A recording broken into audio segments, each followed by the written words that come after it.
podcast called Dub Jellison Podcast. First ever type 1 diabetic in UFC history. Doing fine, Dub. Nice to be with you. Get out!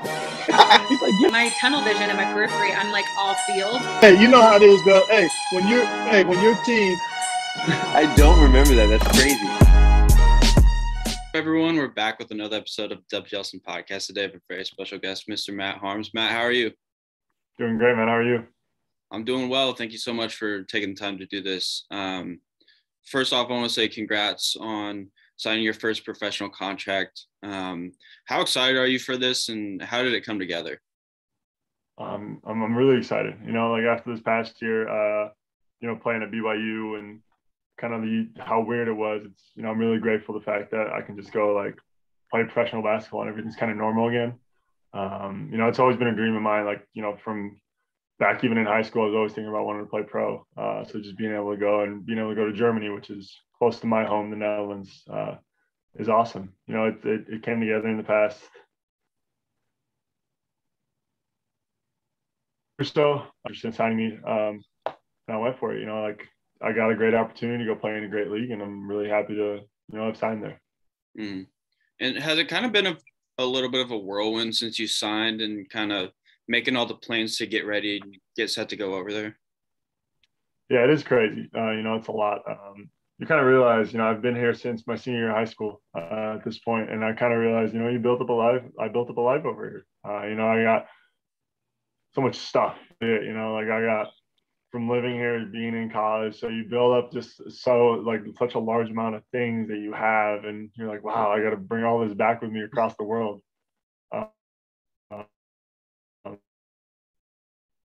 I thought it'd be super easy. I was like, oh, I'm European. I can.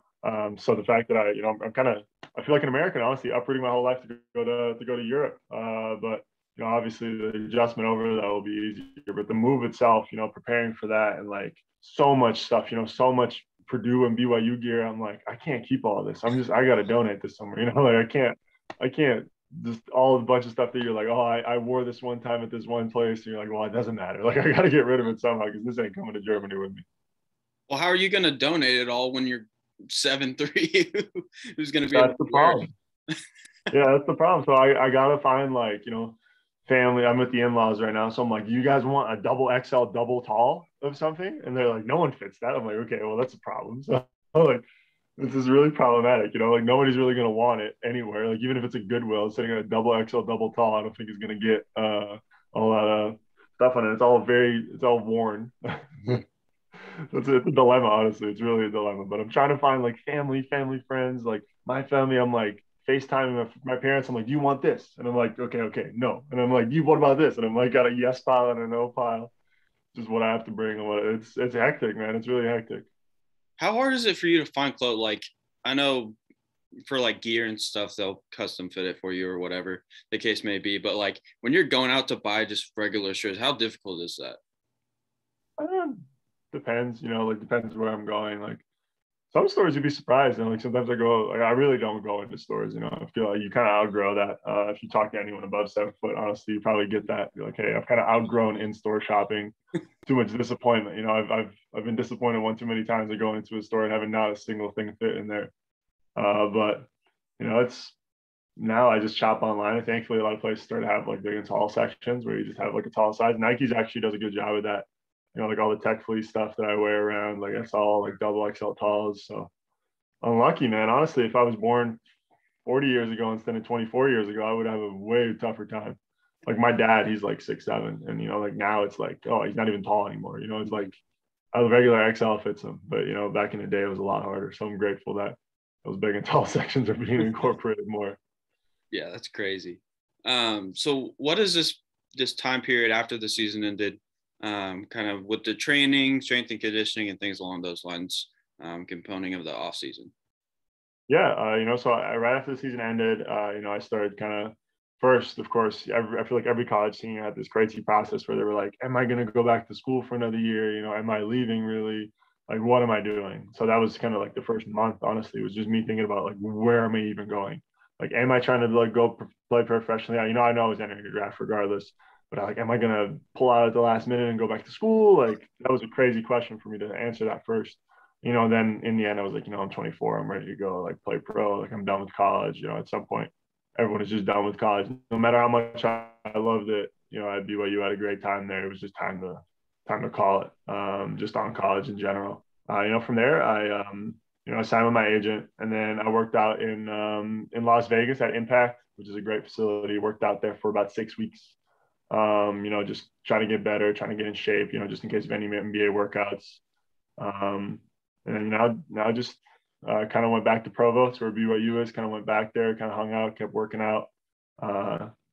And now back in Chicago with the in-laws, getting ready to go over to Germany. And kind of during July is when that contract came to the table and I signed, and I, got that out of the way. So I kind of knew my destination about mid-July. So it's been a crazy summer, man. It's really, it flies by. You really don't realize how fast it goes. Especially my time at Impact in Vegas, that was absolutely fantastic. Having an opportunity to work out with guys that are, going to be legitimately first-round prospects, a bunch of guys that are actually going to get drafted, kind of see what that level is at, see their approach, just getting kind of being exposed to a lot of different guys, a lot of different characters, kind of seeing how that all plays out. So that was a super fun experience, but that stuff flies by, man. It's always like, when you're having fun, when you're getting better every day, it just goes so fast once you get into that routine. What types of guys were over there? Like, was there any of the top 3 picks or whatever? No, but I saw a bunch of at Impact itself, it's no secret, but like Zaire Williams, a couple of G League Ignite guys were out there. Then, some guys that are going to be late second round guys or second round guys in general, I worked out a bunch with my guy from my conference, Colby Ross. He was out there. So just a super fun environment. And there was about 20, 25 more kind of guys in the draft doing pre-draft workouts there, trying to get better, trying to work on their game. And every week there was a different slew of pros in there too. So super fun experience, just really good. I would really recommend to any basketball player, anytime someone's going to ask me what should I do for my pre-draft, they're man, go out there. It's such a fun, great experience out there. They really know how they're doing it. So it's an awesome facility, man. It was a great time. Mm-hmm. And then, what is the process like of signing with an overseas team? I know it's probably a lot different than what it would be for the G League or the NBA. Yeah, it's actually pretty easy. For me it was, especially just because I didn't have to go through any visa stuff, which I'm sure the team would have taken care of that for me if I needed it. But it was really easy. My agent is from overseas. He's a Spanish agent. I played in Spain, so I had to, got in touch with him. Saying I was he was interested in signing me. So kind of looking at my NBA prospect, it seemed smart for me to sign with a guy that's primarily working over there. Just kind of being realistic. He had ties over here, of course, that helped me get draft workouts. But then, I thought I was hey, I'm probably going to end up overseas. That was kind of a realistic assessment I made. So signing with an agent over there was really helpful. And then, he was pretty easy. He just kind of came with, hey, these teams are interested in signing you. Who do you think is most interesting? We ended up going with Frankfurt. Skyliners, they have a great, new coach, Diego Ocampo. He coached a bunch, he coached a bunch of NBA guys. He coached Kristaps Porzingis and Willie Hernan-Gomez when he was at Sevilla. He coached Willie Hernan-Gomez's brother, Juancho Hernan-Gomez, who plays, I think, for the Nuggets now. Nuggets or the Wolves, I'm not sure. But just a bunch of NBA caliber guys from Europe. He's a great coach. So, and then it was really easy. They just sent over a contract and I signed it. It was really it was so easy. It was, it wasn't something cool in person thing. Sadly, it was just hey, DocuSign this thing real quick. And it was 8 a.m. Oh yeah, we'll go to 8, and my agent had signed it over to me because there's a 9-hour time difference from where I was in Utah. He was hey, sign this real quick, it's your contract. I was oh yeah, and I sent it back to him at 8:30. And then I was hey, I'm a professional athlete, I did it. So that official, especially if you're over here, you don't get that crazy official signing, I guess, or you don't get that draft night feel. But it was still super cool. It was surprisingly easy. Your agent basically tells you, hey, these are the teams that want to sign you, you pick one. Fair enough.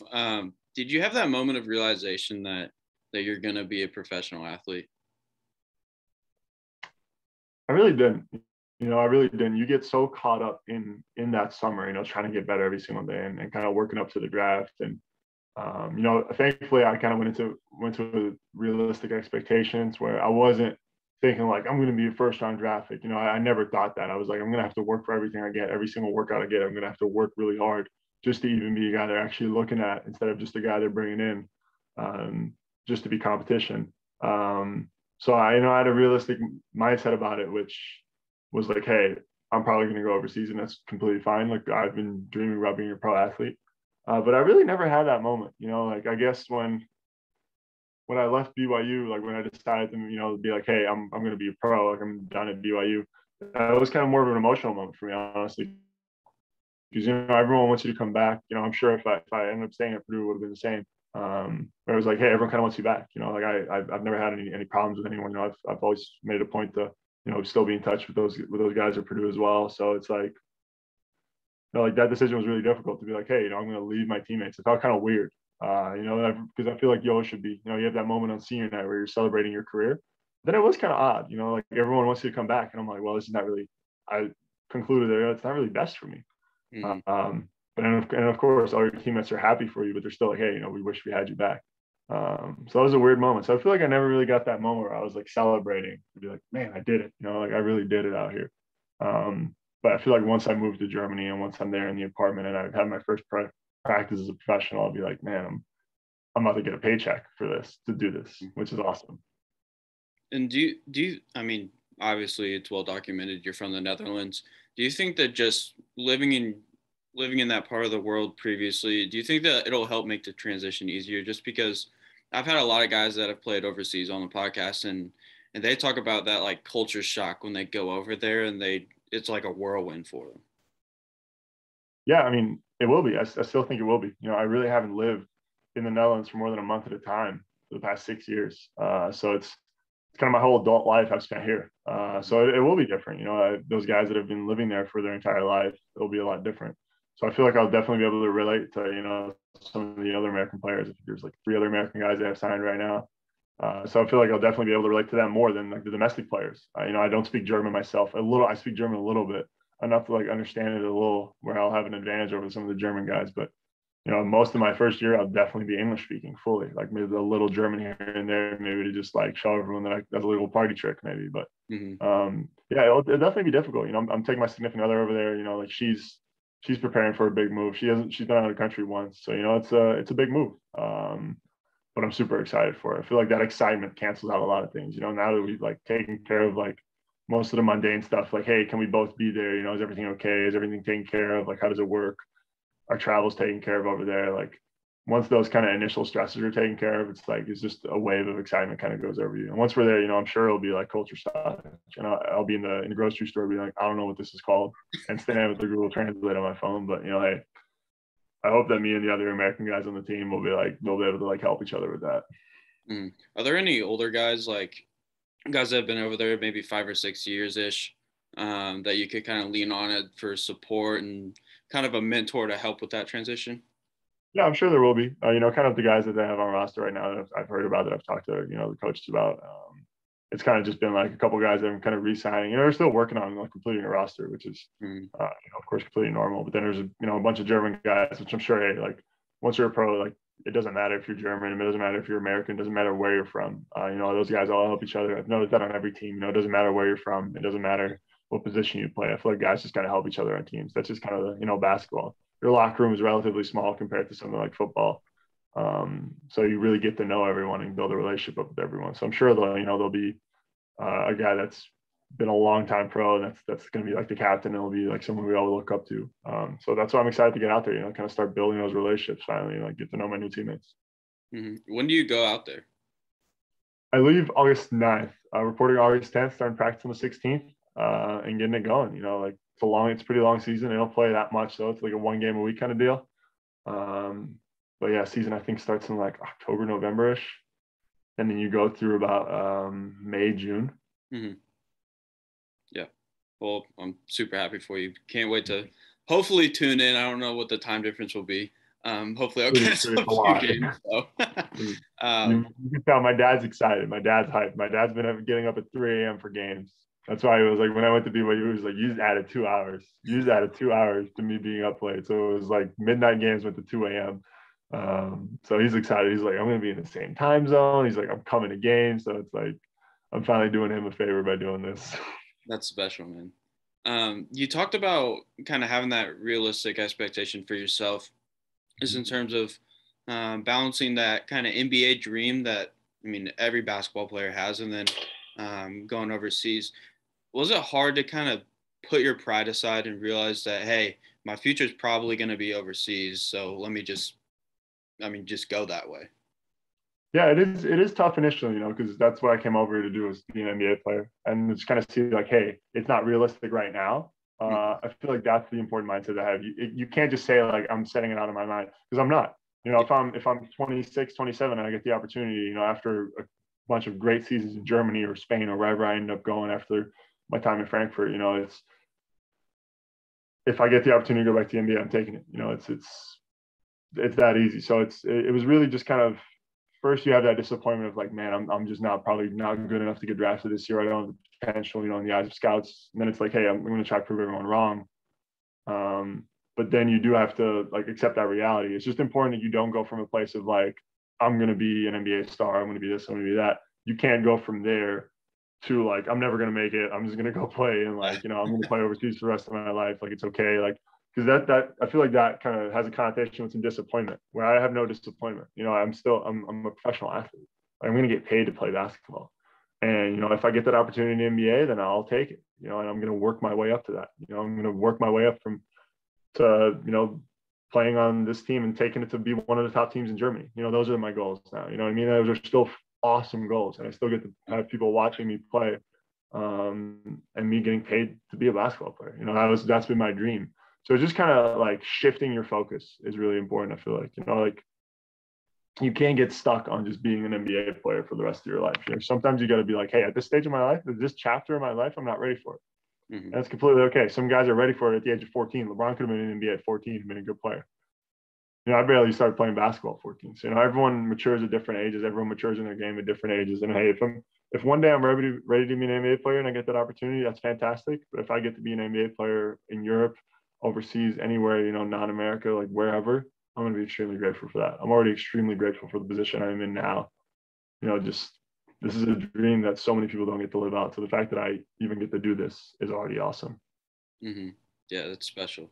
I want to kind of go back to your journey, because it's been cool to sit back and watch from a fan's perspective. So talk about kind of coming over here to the States for your senior year of high school, and then what that change was like, and then going into the recruiting process.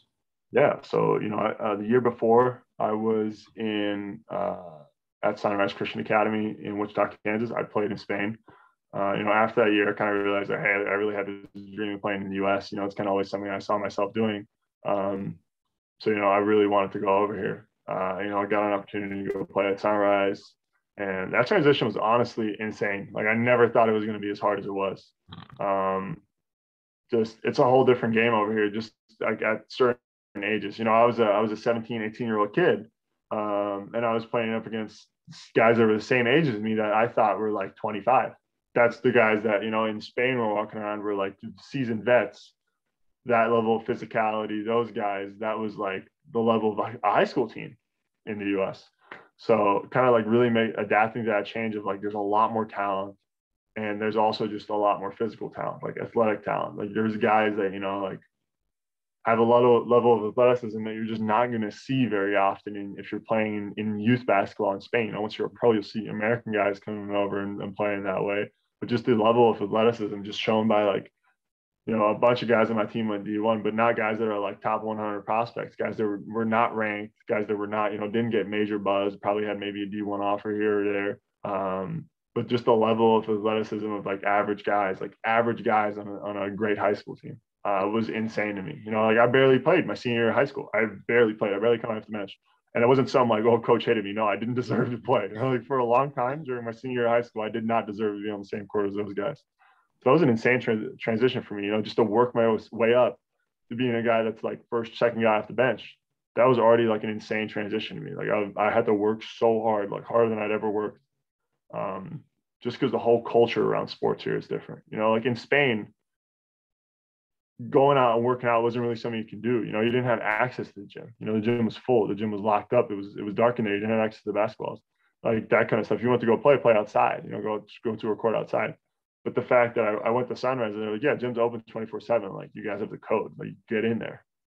Go work out. And it wasn't enough to go to practice anymore. I was a guy that went to practice. I worked really hard in practice. Then I went home. And just to come into the US and everyone is like, we're going to go shoot after practice. I'm like, what do you mean? Like, what are we talking about here? I'm going home. I'm tired. Like, so just kind of making that transition was already crazy, you know, and then of course getting the opportunities I did was all because of kind of the work ethic I picked up at Sunrise and just being coached in the way I was at Sunrise. Cause, you know, like, you know, a lot of guys play at those like state schools, but it's really not the same as going to a prep school, like, you know, like Sunrise. There's a reason that Coach Luke Barnwell won Naismith High School Coach of the Year this year. And it's because he pumps out great players. And it's not just because he recruits great players. It's because he takes in players and then molds them to actually be, you know, have an opportunity to be successful college players. And it was the exact same for me. I came in a kid that literally never worked out outside of, you know, I played pickup in the summers, I guess, but I was done. You know, once the season was over, I was going home. I was going on vacation or like hanging out for like 3 months. I didn't go to the gym. I didn't do all that. But then, you know, kind of learning about that in the U.S., like my first summer back home from the U.S., I was like, I gotta play AU. I have to go back. I gotta go play AU. Like, I gotta go do something. So that was just an insane transition for me. And what about, I mean, I know you played for the Chauncey Billups team in AAU at some point. I mean, what was that circuit like? It was super fun. You know, I played Adidas that year. It was I played because I was going to go post grad. That's why I got that one opportunity. And that's when I realized, like, nobody recruits in high school anymore. Everyone recruits in AAU. It's so much easier for all these college coaches to just come out and, like, sit on the sideline of these great games where all these super teams are forming. And it was super fun. It was a super fun experience because I didn't really know what it was. I had no clue what AAU was. Like, at the end of the year, I was like, oh, is this AAU thing? I was like, I guess I have to go play it because I want to get a D1 offer. Because by the end of my first year, like my senior year at Sunrise, I really had no interest or like barely any from the schools that I wanted to have interest from. You know, I had a couple low major, like I had one low major offer basically. And then one mid major that was kind of like here, and then they weren't there, and then they were interested, and then they couldn't call me for 2 weeks. So I was like nowhere, basically had nothing. So I basically was forced into playing AU. You know, I would have loved to go high major D1 after my senior year, of course, but was forced to kind of be like, hey, I'm going to do this post-grad year. I'm going to go play AAU. That's just a crazy experience, you know, for someone that's not over here, just to kind of see like, oh, this club basketball in between like your school season was really odd. I'm like, why are all these guys on two teams? You know, like, why are these guys playing for a school and then they go into a club team too? That made no sense to me initially. But it's a super fun experience, you know, like you play a game, like it's like 9 a.m. You're already playing a game. And then they're like, all right, get some rest. 3 hours later, we're going again. And they're like, huh? Like, what's going on here? But it's just a fun experience, man. Like I just love how sport oriented America is, you know, like it's such a sport culture, which I feel like we're missing in a lot of countries, you know, like especially, you know, for me back home, there's kind of guys now that are starting to, you know, just because of the free flow of information, like through Instagram, you're seeing trainers, you know, like we have a couple guys back home that I think are great trainers and are really they're working together to kind of put something together for guys that are willing to work out and trying to elevate their game. I've worked out with them over the summers and they're doing a great job, but that's like the only guy. That's the only like group of guys. They're all centered in like Amsterdam. Like outside of that, if you want to work out, you're gonna have to come to Amsterdam and work with these guys. You know, like otherwise you're just working with like your club coach in the summer, I guess. So it's just such a different experience. And then, you know, like playing AU and all that, we of course don't have that. We just have our club basketball. But it was fun, man. AU was such a fun experience. Like honestly, anyone should play AU. Like if you're not playing AU, honestly, that's the thing. If you're not playing AU, what are you doing? You know, every basketball player, everyone that likes basketball is playing for school and then they're playing AU travel ball. So It's just a fun experience, man. Like someone that's not from here is so fun. Mm-hmm. And even in Indiana, I mean, there's a ton of great trainers like Taylor Ware up in Indy, the Delks. I mean, Rayfel's getting into it now. I mean, you can go anywhere now. And I mean, just in Indiana, I'm sure it's the same everywhere else, but I mean, there's so many trainers now. Right. I feel like that's such a lacking thing in Europe that people don't talk about. You know, like, hey, I can go like around every corner. I bet like wherever I am, like I'm near Chicago now. I bet there's like 50 guys in Chicago that work kids out at whatever level. You know, you can find kids at any level. You can find guys that just work out middle schoolers. You find a guy that just works out high schoolers. You guys that just work out pros because they're that good that they can be like, I don't take anybody else. You know, like it's that easy. There's a trainer on every corner here. You know, like it's a market for it. Which in Europe, I feel like you just don't see as much. You know, I haven't been there for a while, but just still from my personal experiences, you know, I know the one guy that's doing it in the Netherlands. And I think he's fantastic. I think he's one of the best guys doing it, you know, personally. But it's great because they don't have any other options. Like you have to work Yeah. out with this guy. But thankfully, he's really good, so it doesn't matter. But that's kind of how it feels to me. It's like and basically every good Dutch player works out with this guy. And it's his name is Yartschat. He's with All Day Athletes is his deal, and he's coaching, like he's working with the 3-on-3 Olympic Dutch team that's going. They're at the Olympics, so he's doing a fantastic job. But I feel like every time we're all like in a group chat together, and I look through there, I'm not that active in there, but I scroll through there, and I'm like every single Dutch player that's like worth anything is in that group chat. Yeah. And there's just one guy. We're here like 10 guys that live in the same town could have 10 different trainers. And then they could all be solid. So that's just crazy to me, like how that's so developed here. Mm-hmm. And I kind of want to go back to your recruiting process of like, I know you were under recruited looking back on it, but what was that like? And then how did you end up choosing Purdue? Yeah. So, that summer I did get some solid interest, kind of from like a lot of mid-majors. A lot of mid-majors were like, we'll give this kid a shot, of course. And then a couple high major schools were kind of like coming interested. And that was kind of my goal. I was like, I want to play for a high major school, like have the best opportunities, best education, best basketball, like just everything at that level. That was kind of what I was set on. So after that summer, I played a solid summer. I was okay. I wasn't great or anything, but just kind of coming from like, hey, I was coming off the bench for Sunrise and then going to like, hey, you're actually going to start for this team and kind of showing what I could do. So I was playing solid, just enough to get, some high major attention. Then going into my post-grad year, like the 4 high major schools that ended up like kind of recruiting me were Purdue, Washington State, Colorado, and Vanderbilt. Were kind of the schools that were really coming after me the most, or like, the only high major schools that were really giving me a look and wanting to offer me. And then I remember I took 2 visits. I took one visit to Washington State, and then the next weekend I took a visit to Purdue. And at that point, right after my visit to Purdue, where I was actually at my visit at Purdue with Evan Batty, who plays at Colorado now. So the day after his visit, he commits to Colorado. Colorado calls me. He's like, we only have one scholarship. He took the scholarship. I was like, well, that's great. That's less competition for me at Purdue. Because, I felt the same the day after my visit at Purdue. Like, he came out of his visit at Purdue was like, I want to go to Colorado. And I came out of my visit at Purdue was like, I want to go to Purdue. So that was,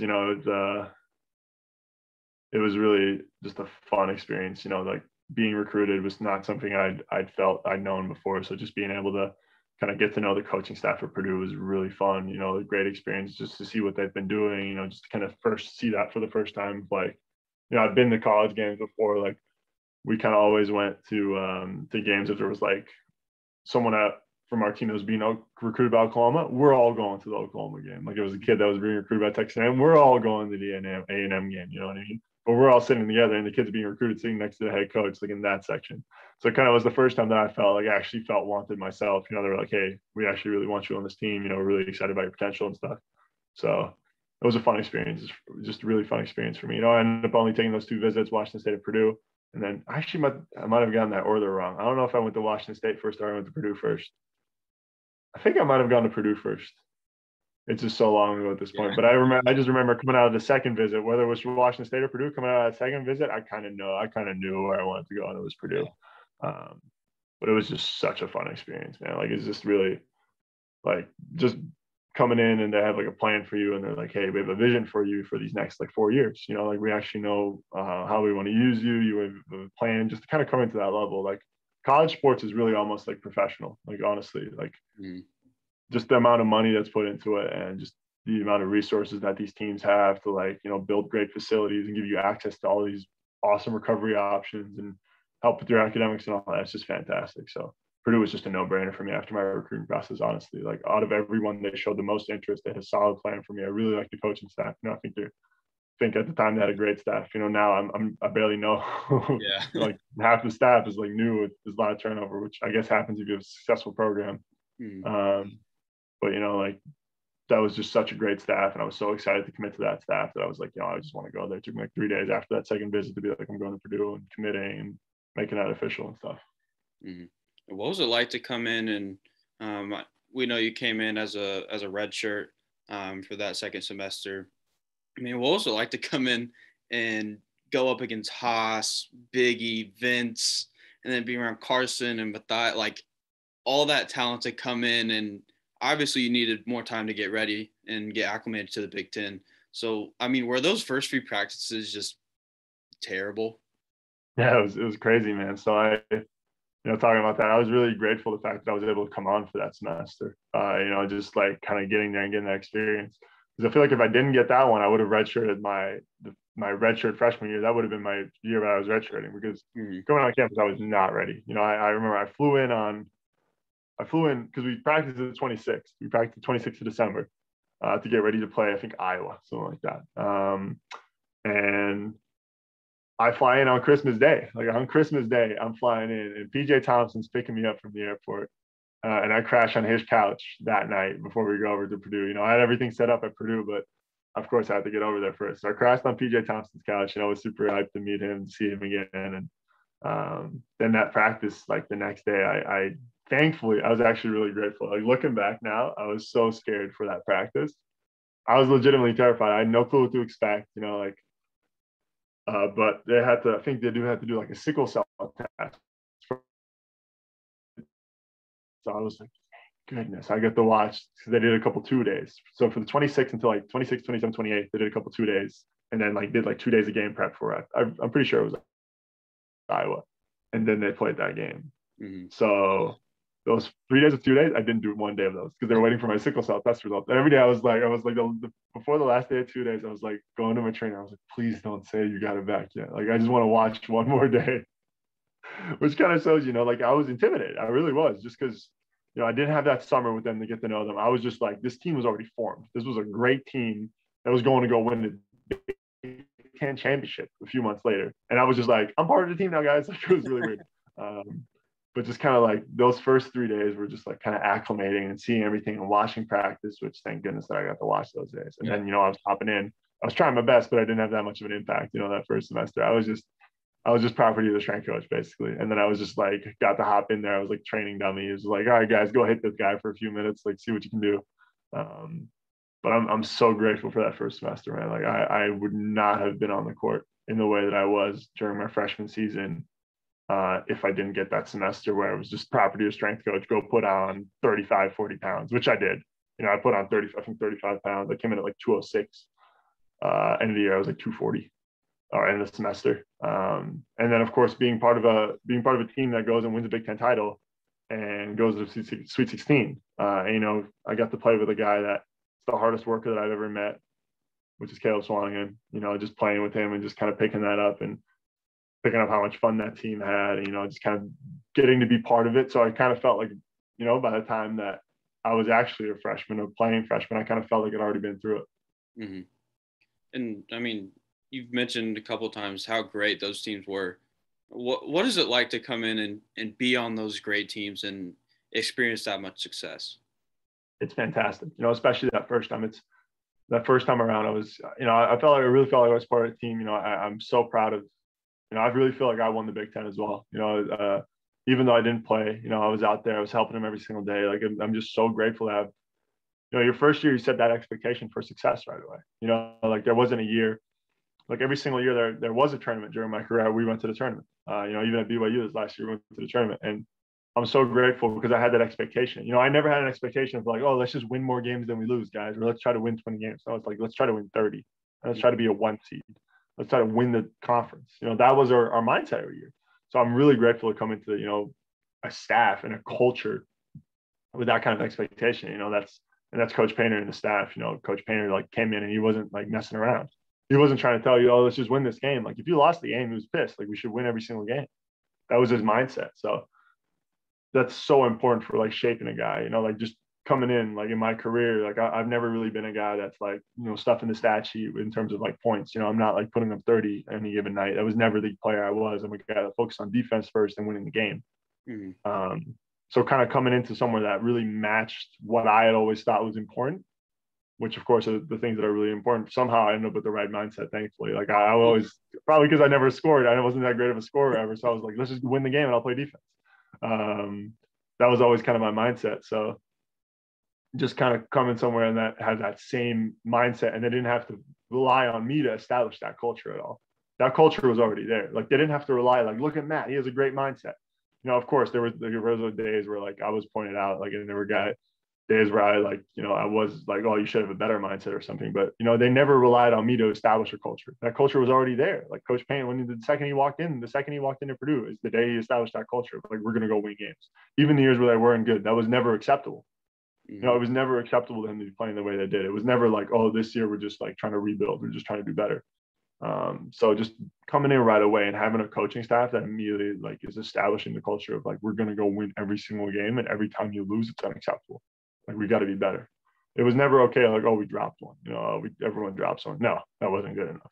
So that was so great, just to come in with that culture. Like, there's not a lot of winning teams, guys that consistently win. I feel like Purdue is one of the teams that, like the past 10 years almost at this point, they've been consistently winning or building a winning team and working on winning every single day. So I was so grateful to be able to put in that position.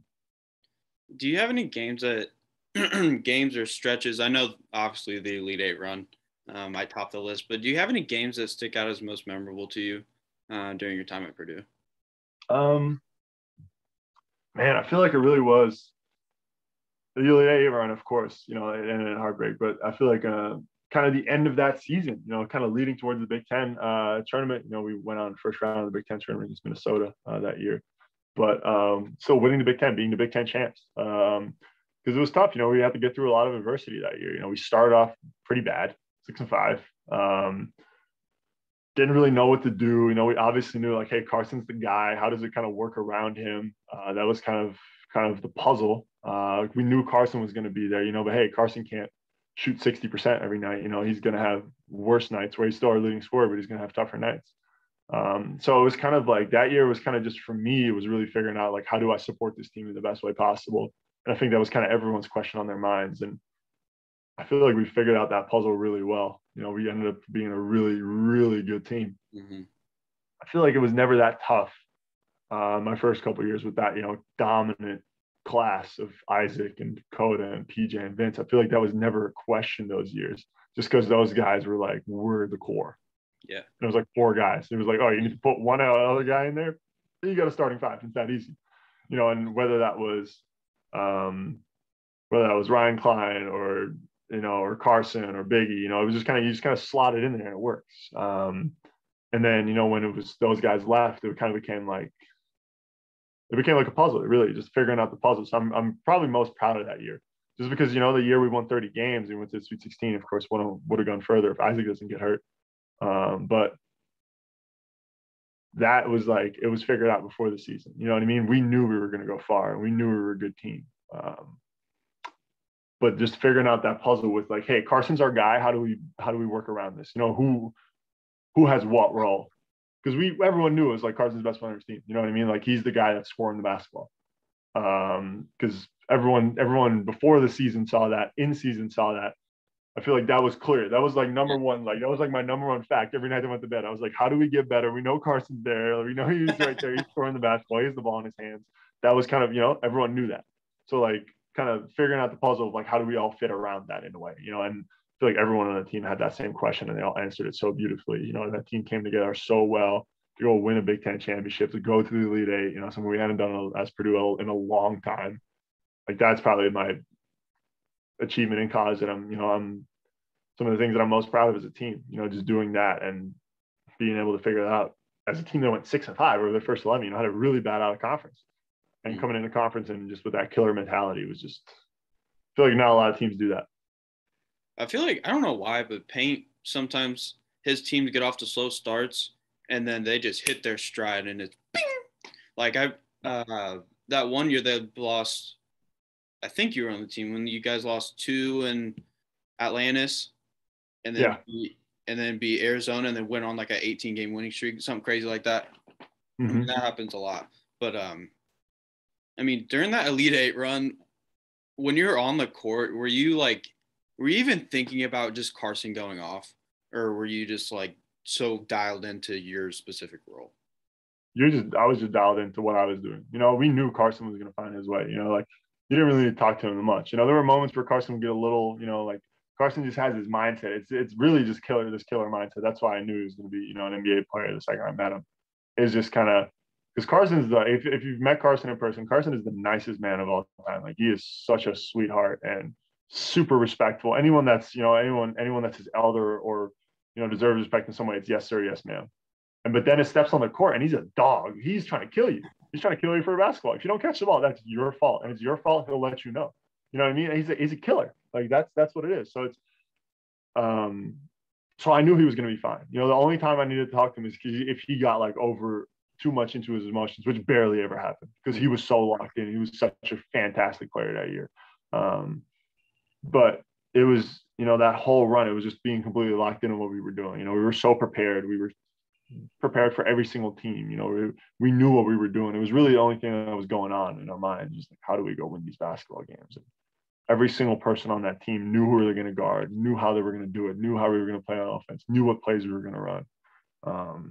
It was just a complete team effort of everyone knowing what they do because, Carson was phenomenal, but that team doesn't go there if every single other player isn't willing to play that role as magically as they did. As if Ryan Klein doesn't go off against Tennessee, we don't win that game. If guys like Grady Eifert don't make the plays they do, if guys like Nigel Eastern don't make the plays they do, if Travion doesn't come in and play the way he does in that backup role, we don't win the games that we do. But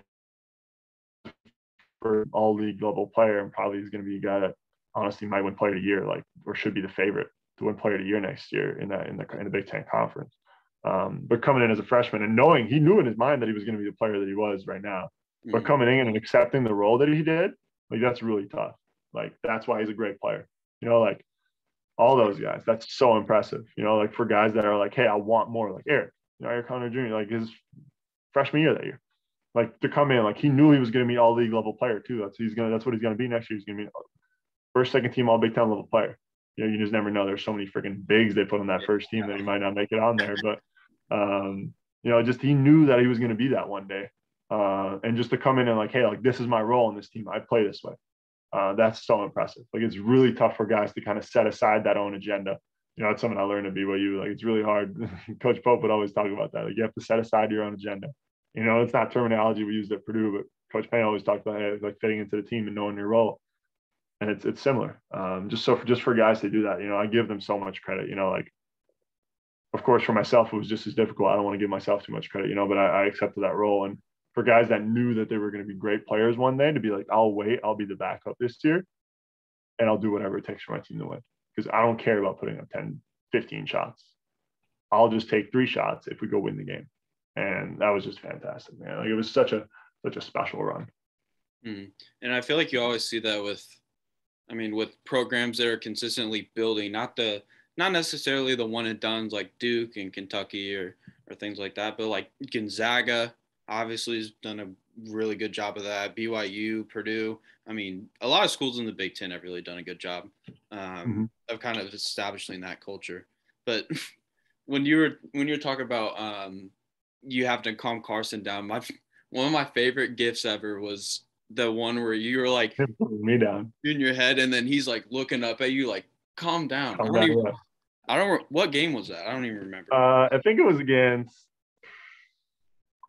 I'm really not sure. I don't know if it was in the tournament or in the Big Ten tournament or before that, but it was just a fun moment, man. I feel like me and Carson were like that. Carson is just as intense as I am. I was really intense during the game. I probably lost myself more than, I was talking about having to calm Carson down every once in a while, even though he was so locked in. He had to do it to me 10 times as much. I probably lost myself in the game more than he did. But it was just fun, man. That's such a good, a fun relationship with him on the court. He's just such a good guy. And off the court, like I said, he's the sweetest guy. But I love that moment too, man. It's just funny. It's just funny, because I was the same way. I was just so intense and I had that intensity and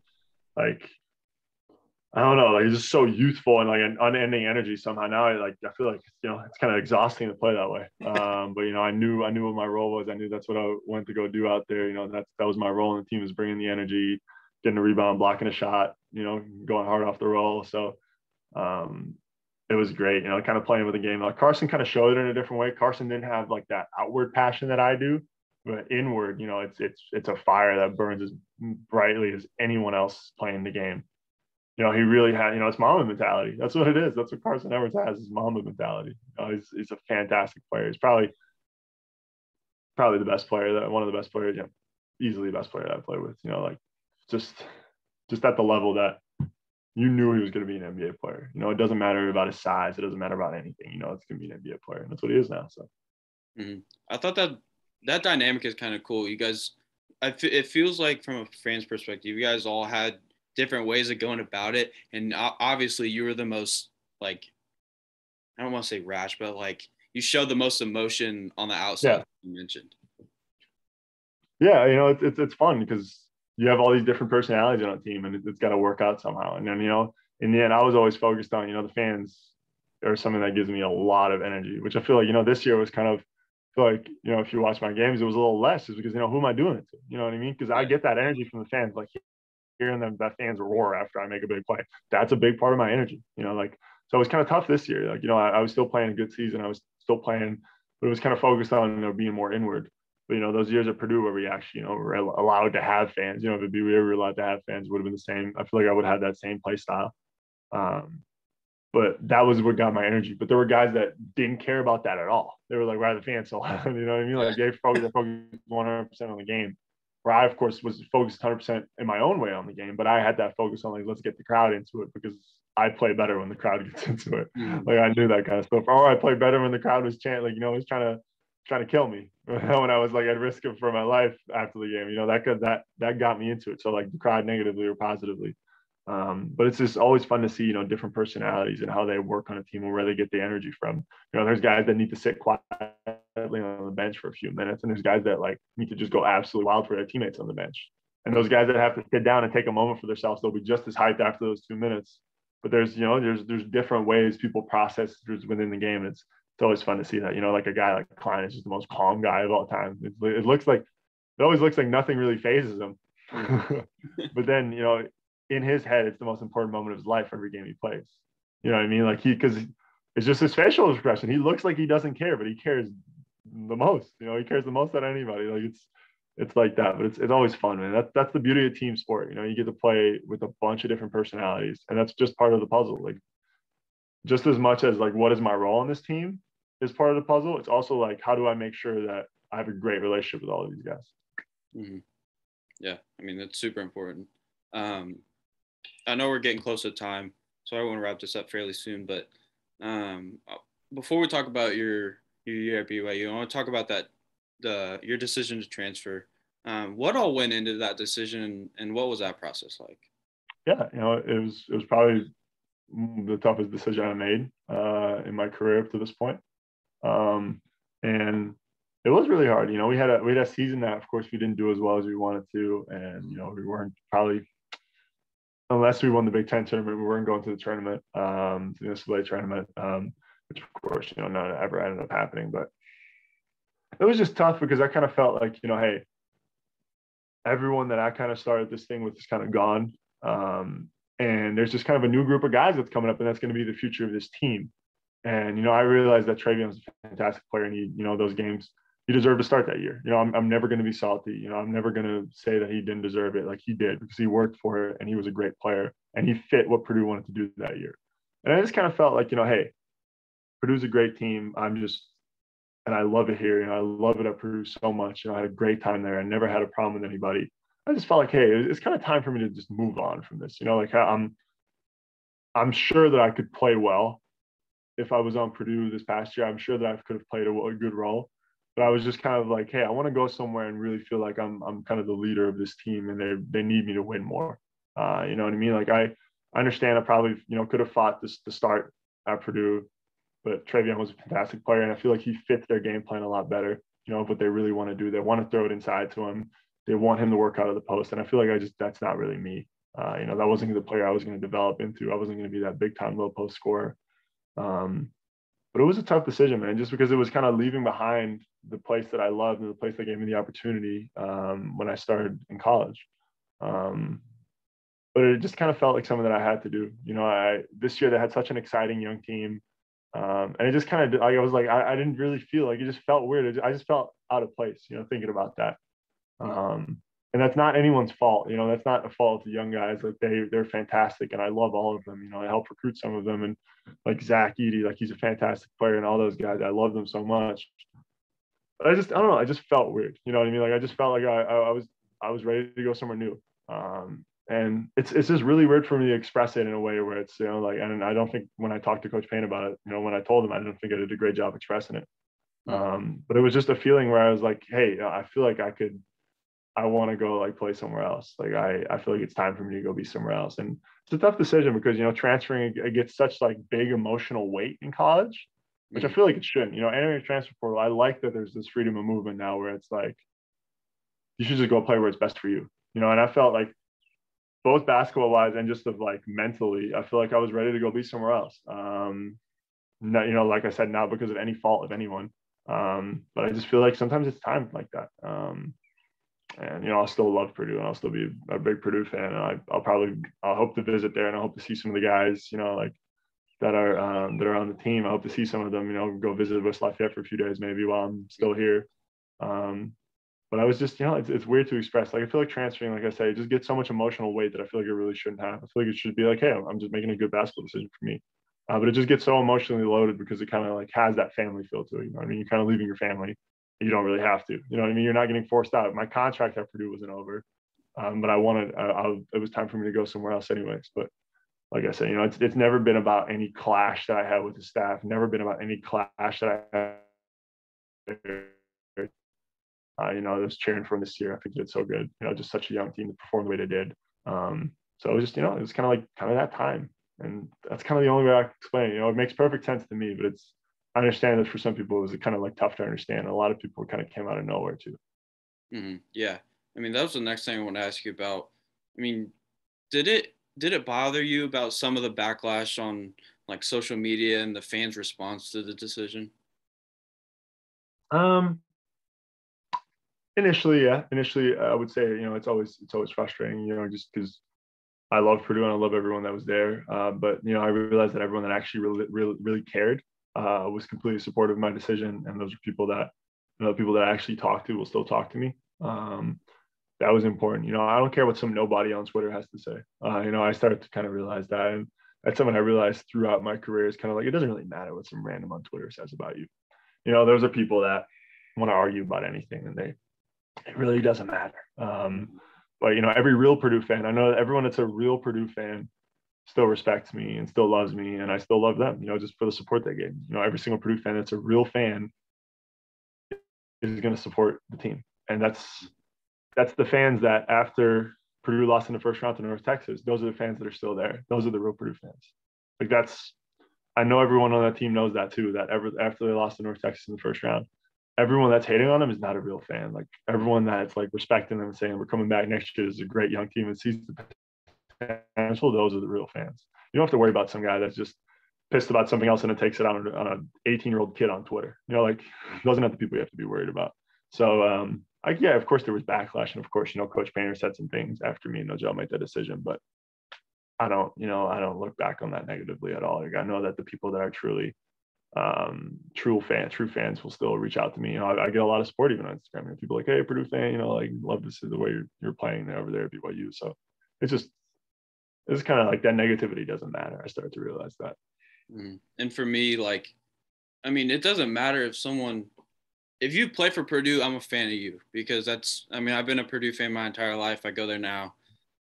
Like, even if it's you or Nojel or Jaquil or Wheeler, Emmanuel, that all transferred, like, if you're taking care of yourself, that's what matters at the end of the day for me. Right. So I'm always going to support you guys no matter what. And I think the big issue, I was actually talking about this the other day. I think the big issue with fans, especially hating on guys transferring, is because they know that you can still contribute to the team and make the team better. And they're just salty about you doing what's best for you, which doesn't really make sense. But I mean, I think that's kind of their rationale behind it. Right. Yeah. I understand because I think I could have made Purdue better. You know what I mean? Of course I could have made Purdue better. Because I believe in myself as a basketball player. Of course I had the opportunity if I was, like still all there and like my mind was all 100% ready to go do that I could have made Purdue better. It was just that I was, mentally and basketball-wise, I felt like I shouldn't. So why would I stay? You know what I mean? At that point, if your mind is at that point, like I don't think there's a reason to stay because then you're not going to make Purdue better. If you don't want to be at Purdue and you feel like you're not going to do anything, then you're not going to make the team better. And of course, I felt like I could play up to my potential somewhere else better. I feel like I did that at BYU. I was the defensive player of the year in our league.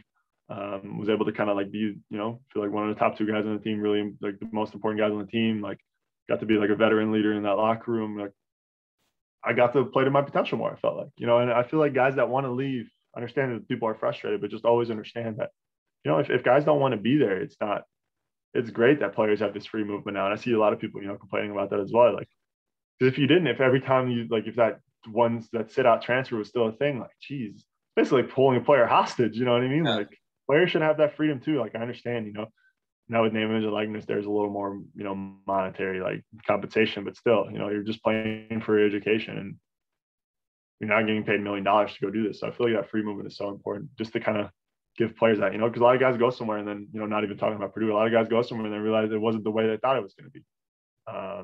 Or they realized, they grew in a way that didn't fit with what they want to do there. Or they weren't happy with their playing time. They weren't happy with their role. Then you have that opportunity to go play elsewhere. And I think that's great about that new transfer exception, that you just can one time just be like, hey, I got it wrong, And that's the thing. I didn't even get it wrong. I just felt like, hey, I graduated. It really is kind of everything kind of came together in a way where I was like, it's my time. I got my degree from Purdue, even though it was a really weird year and I get to walk, like all that. Like, I got my degree. I did my 4 years or my 3.5 years. And it just kind of all felt like it was the end in that way. It was this weird coincidence of like, got my degree, I've played here for 4 years basically. And there's this new wave of like young talent coming up right behind me that I was like, hey, I'll just step out of the way, like it's my time to be somewhere else. But still, my time at Purdue was so fantastic. I love Purdue with everything in my heart. I'm a proud Purdue graduate. I'm a Boilermaker forever. No matter what anyone says, I'm proud of that. Mm-hmm. Hey, we're happy to have you. And to me, you're always going to be a Boilermaker. So here, before we wrap up, what stuck out to BYU and in the recruiting process, and but yeah, basically what stuck out to BYU that made you pick them? Right. Well, I made like one big discovery during my recruiting process, and so I never got as recruited as much as I did during that time. Of course, like my big realization was that every school in the country would like to have a guy that is 7'3" on their roster. Yeah, I would say so. That was the big realization. It was really like, honestly, it wasn't that crazy of a realization, but it was kind of the big realization. Every single team in the country would like to have a guy that's my size on the team. But there's not a lot of teams that are like, we need you to go win basketball games. And that's kind of what it came down to. I was like, I wanted to choose a team that was like going to say, hey, we need you to win basketball games, and in the end, I remember my top three was Kentucky, Texas Tech, and BYU, and everyone was like, what's BYU doing in there? He's not going to go there. And then I ended up being the one I was choosing. But, I felt actually all those schools were like, hey, we actually need a guy at your position. And, I feel like Kentucky needed it, and they ended up filling it with the guy from Wake Forest. Texas Tech really needed one and really needed a center. They ended up filling it with Marcos Santos Silva. So I feel like I chose my top three pretty well, And I ended up going to the I guess more mid-major school.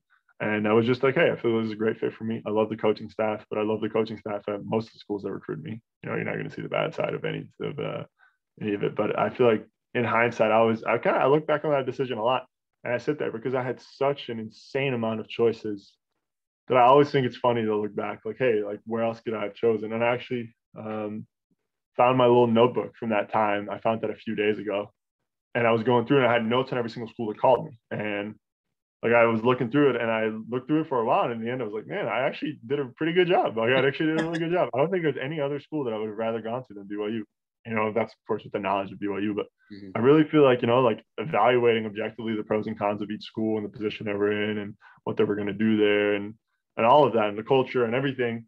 Like, I was like, oh, BYU is the right fit. I was like, okay, I made a great decision a year ago.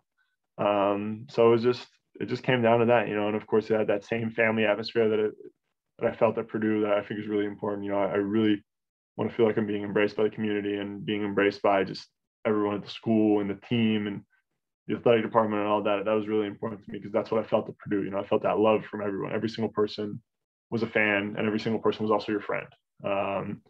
That was really important to me. So I wanted to go to a place where that was the same, and that was BYU for me. That ended up being that culture that I was looking for.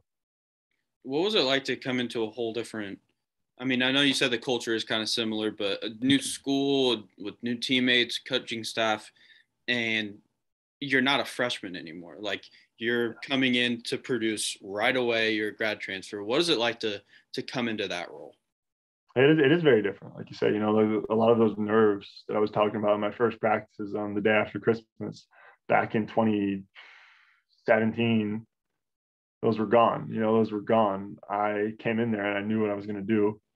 And I knew who the other guy was going to be. Back at that time, we hadn't added Brandon Averett yet, who ended up being our starting two guard. But it was like I knew it was going to be me and Alex Barcelo. I knew we were the two most important guys on the team at the time. Back in like May of last year, like when I already was out there. So I really came in with that. I had to come in with that mindset of like, hey, I'm coming here to win basketball games. I'm not coming here to mess around. And it was a different expectation of me. I had to come in and be the guy that was like, hey, like everyone can look at me because I'm working hard. I'm doing my part, and it was weird because I was learning a lot of things. I was learning a very new approach in the weight room. But my strength coach was like, hey, guys still have to be like able to look over at you and be like, this guy's doing his work. And I didn't have to necessarily be the guy barking orders at everybody. That's what we have a strength coach for. But I still have to be a guy that like, hey, everyone's looking over and they're like, Matt Harms is working out there. And, I made great strides in the weight room. I gained 12 pounds of muscle in the year I was BYU. So, it's that kind of stuff where it's like the expectation of you, an expectation you place on yourself, which an expectation on yourself is really easy to deal with usually because you want it. If I place an expectation on myself to do the dishes today, I'm going to do the dishes today because I want to. But if someone else does that, if my significant other says like, I want you to do the dishes today, I'm like, I don't really want to. If it's something I don't really want to do. But so dealing with expectations coming from others, and especially your close, teammates, people that are close to you and your coaching staff, is really different to deal with. So kind of I knew I was going to have to come in with an expectation of excellence for myself. But then everyone else has that expectation of you as well, because you're being brought in to start and you're being brought in to be a very important guy on a team that's hoping to make a run to the tournament. Yeah. I mean, it was super cool to see you, all the success that you guys had. Obviously, like you mentioned, go to the Big Ten tournament, or not the Big Ten tournament, the NCAA tournament, and then you win Defensive Player of the Year. So it was awesome to see all your success there. How are you gonna, before I let you go, how are you gonna look back at that year at BYU? I'm gonna look back at it very fondly. But it was such a weird year. It was. In any normal year, I would have been like, I was just a grad transfer and I came in and I did my thing and I left. But this was such a weird year. And it almost made it feel like a way longer year, with the cancellations and everything being weird and kind of waiting, long nights waiting of like, are we going to have a game tomorrow or not? There was one game, we're on our way to play a team and we're in the air and Coach Pope is on the plane. We're on the plane. And Coach Pope gets a phone call, first of all, in the middle of the year. I'm like, he's got like the secret, I don't know, he's got like the secret BYU satellite or something is like pointing at him. And he gets a phone call and he goes up there, he just turned the plane around. Game's canceled. So like a year like that was just so weird. And, there was such a level of all isolation as well. You can't go anywhere. Like you're stuck in your room. Don't go anywhere. We'll take care of your meals. Like, don't worry about it. Like we'll take care of everything. Everything's fine. Like a year of isolation just brings you together with your teammates at such a level where like guys that I've known for a year feels like I played with them for 4 years. Mm-hmm. Some of my teammates on that team, like I could name all of them, but every single guy on that team, I was like, man, we've been together for a while. We've gone through so much just in 1 year, from like cancellations to like having the most insane summer ever where it's like, can we practice? Okay, we can. Never mind, we can't. Everyone has COVID. Okay, well, we're good to go again. Like, oh no, the other half of the team has COVID.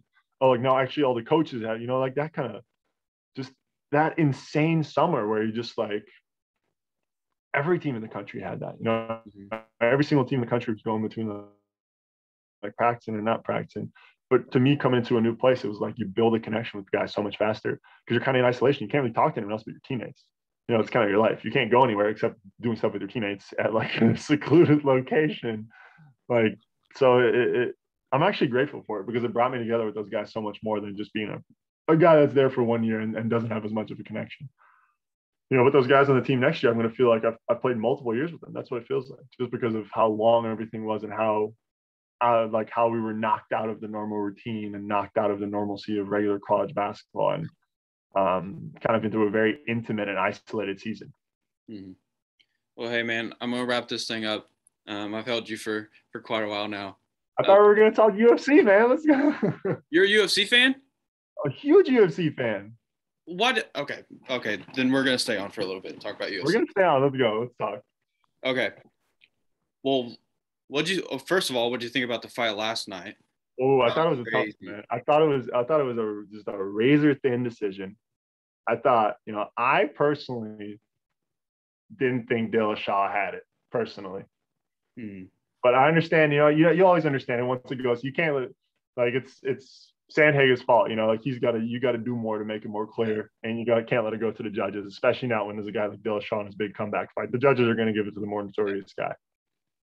Yeah, but fantastic fight either way. It was nuts. I scored it for Dillashaw 3-2, but it was so close. Like if it went to Sandhagen, I would have been like, all right. Yeah, that's saying, he doesn't lose any stock. He's probably got stacked division, so he's probably got Font coming up, which I think that's a great fight. Mm-hmm. I think it's pretty clear. I think Corey beats everyone except for. I thought he was going to come in and smoke TJ. TJ really impressed me. Get that EP. We got to get a test for the EPO on him though. Oh yeah, I know. I think it's a fun division. It's a fun division to figure out because we got Jan Aljo clearly coming up, but then Jan takes that. I think. Yeah. Then you're gonna probably have Jan TJ because TJ just has the notoriety to come and get the shot off of that one fight. It's honestly pretty cut and dry. I feel like a million people on Twitter have said the same thing, but then you got to do Font Sandhagen, and then the winner of Font Sandhagen gets the winner of Jan TJ because Aljo's not winning that fight against Jan whenever they fight in October or whatever. Did you see they're not making that a pay-per-view? The Jan Aljo? Yeah, so that it's them and then Glover and Glover and Jan. Yeah. Jan and Jan. It's a numbered event, but they're not making it a pay-per-view. I guess they don't want the free money. It's weird. I understand why they're doing it with that one. I would have said either that one or the Luis Gane fight if you had to choose one of those, which it doesn't happen often, of course. But if you were like, one of these is not going to be a pay-per-view, which one is it? Just because those are kind of like weird cards. It's like Jan versus Aljo is like, Jan's going to probably beat him up pretty bad. Because he had the activity in round 1 and 2, or like in the first round, especially in their first fight, but he couldn't keep up with Jan. Jan is just such a different level. And then Jan Blachowicz against Glover, like Glover's 42 years old and Jan's like almost 40. Just a bunch of old dudes in the light heavyweight, and no one really cared since John Jones left. So I guess I get it. I think they're like, as like a big fan, I'm hyped about him because I freaking love Jan and Jan. But for like the more casual fan that's watching more for like, the Usmans and the McGregors and the Nate Diaz's of the world, I do understand it, I guess. It'll be fun. I'll just watch them. I'll just tune in on ESPN. I don't have to, look for any illicit streams. Oh, you're a streamer. Well, I usually buy them, but I split them up with my friends. So yeah, see, I don't have any friends that I try to always watch them with my friends, but no one wants to sit there. I'm screaming at like a 5-round decision. I'm like, oh my goodness, this is fantastic, and everyone else is sitting there like, when are they going to knock each other out? So I can't do that anymore. But I understand it. But UFC is exciting, man. It's fun. I'm hyped. I'm hyped that I get to talk to somebody about it because really I never get to. I have a few friends that are really into it. Shout out to Dar especially. He's like my closest friend that's into it. So me and him talk about that all the time. But yeah, I don't have a whole lot of friends that are really into it. I didn't know you were. You should have said something early. Well, I guess. I post on my Instagram usually pretty much after like every big fight. I kind of post something about it, or just on my story. I kind of throw something up, but I don't ever get that much engagement on it, so I just kind of stop. Like nobody really cares. None of my followers care. A lot of basketball fans, I guess, but I freaking love UFC, man. I usually watch most of the fight nights. I catch at least the main event. Usually co-main in the main event, and then if it's a pay-per-view, I'll watch the whole card. Main card usually I just don't have the time to be watching the prelims and the early prelims like that. But yeah, most of the time I catch every fight. I'm pretty up to date on most of the divisions except like flyweight. I don't really know what's going on, but most of the divisions I know pretty much what's going on at every in the top 10. So just exciting, man. It's fun. It's a fun sport. Probably the best sport to watch right now. Honestly, it's most fun. A lot of good fights. Everything's fantastic. Golden era right now. Honestly. And it's every weekend. Yeah. That's what's nice because like like me and my friend were talking about it the other day. He was like, I'd rather watch a Junior Dos Santos fight night than some football game. And I was like, I get that, yeah. damn near. Like, Yeah, honestly, sometimes I just sit on the card. I'm like, I'm not gonna watch a bunch of like yesterday's card was kind of like to me. I was like, oh, there's like one ranked fighter on the card outside of Sandhagen and Dillashaw, which at some point you ran out of ranked fighters, and they only fight so much. But sitting down for a card like the McGregor Poirier 3 card, and it's just like I didn't even care. Like, I love that fight, but I was like, Poirier's gonna probably come out to win. I want Conor to win to see if we can get that crazy era one more time. But I'm sitting there, I'm like, Wonder Boy and Burns. I'm like, let's go, Wonder Boy, let's get it done. Like, so I feel like that's when you get to a real fun point and be like, okay, the main event's cool, but are you watching this like, it's on the main card, but are you watching like the first, main card fight where it was O'Malley. It was like O'Malley Coutinho. Everyone's like, or Moutinho, and everyone's like, oh, O'Malley's gonna beat him up, and he just keeps walking forward. That was Moutinho just never backs up. Like that kind of stuff. I feel like once you get to the point where like, yeah, the main event's cool, but have you seen this one? Have you seen this crazy matchup between these 2 top 10 fighters that are probably like going to fight for the belt if one of them wins? That's just fun for me and kind of figuring out the title picture and stuff. It's very fun. And it feels very, I don't know, it feels interactive because you kind of like, I feel like if the social media buzz, it's like, let's say, Sandhagen knocks out Dillashaw yesterday and everyone gets really hyped about it, that means Sandhagen gets the next title shot. But if he doesn't, or like if Dillashaw, this kind of razor thin split decision, if Corey takes that, Sandhagen takes that razor thin split decision yesterday, everyone was like, yeah, like Dillashaw is kind of, no one really knows about Dillashaw anymore. Maybe he doesn't get the title shot and he has to fight Rob Font before he even gets the title shot. So it's just so fun that like this kind of fan engagement kind of gets it. Of course, Dana always screws him over and we're making some dumb interim fight that no one really cares about. Mm-hmm. But it's just fun to see that, like, kind of as the fans, which I feel as a part of, we as the fans get to be like, we want that guy to get the next title shot. Leon Edwards is boring. We want Colby Covington in there, like it kind of feels like people like the fight to make kind of gets influenced by the fans, which I think is awesome. Mm. Well, I mean, there's no better example than that than Yanez and Costa last night. Who, I mean, I've had Yanez on the podcast a few times.